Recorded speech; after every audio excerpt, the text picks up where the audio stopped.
Yo guys, this is Bryce with Man Talk episode 19. I'm here in my office. So today I'm just going to kind of riff on something that I think is pretty important that men need to hear. So I've been doing a lot of couples work lately, and I notice a common theme, which is that men often have a hard time putting themselves in the position of what it would be like to be a woman in certain situations. Um, and they judge women for being different. And a lot of this comes out of fear. So I see that women feel scared about something or insecure about something.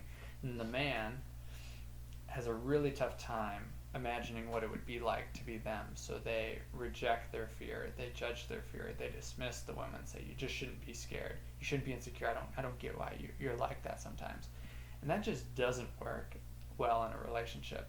Women feel missed, they feel disregarded, they feel unheard, and men are defensive, they're irritable, and there's just, that pattern can continue to play out. So what's the move here? If you're a man and you're like, I think I do judge the woman in my life for being different and having fears. Well, the first thing is to really look at the ways in which you've disowned your own fears, because that's, if we're using the theory of the mirror, you're judging fear in someone else that you're unable to own within yourself.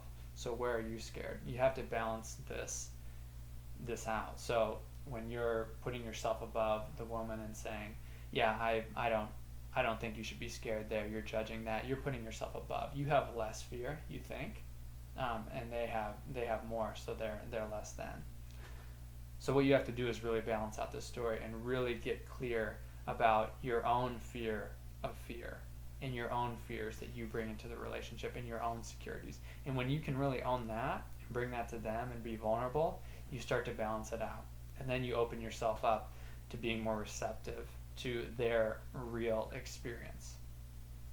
So that's one thing that's coming up. And I think it's really crucial right now, especially with this virus, because a lot of us are scared.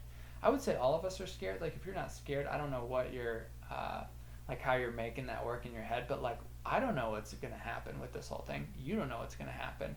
And really, all the signs are pointing to a lot of people being affected by this, a lot of people dying. And even though those are just numbers on a screen, I think about, each one number there, that person who died, who didn't need to die at that point in time, has a family who's mourning. And you times that by thousands and thousands of people. And it's a scary thing. So I think we got to really be honest with ourselves here. As men, we tend to repress our fear. And although I do think it is possible to be scared and move forward with some action anyways. I mean, I was a cage fighter. I was terrified every time I went to get in the cage. I was even terrified at practice, because we were going all out in practice all the time. Put on the gloves. I'm terrified, and I could still move forward and spar and get in the cage and do all that. But I think there's a crucial difference here, and that is, in your life, do you decide to continue to look at the fears that you have and to look and get curious about what's really going on inside, or do you continue to repress and just kind of move forward and distract where needed?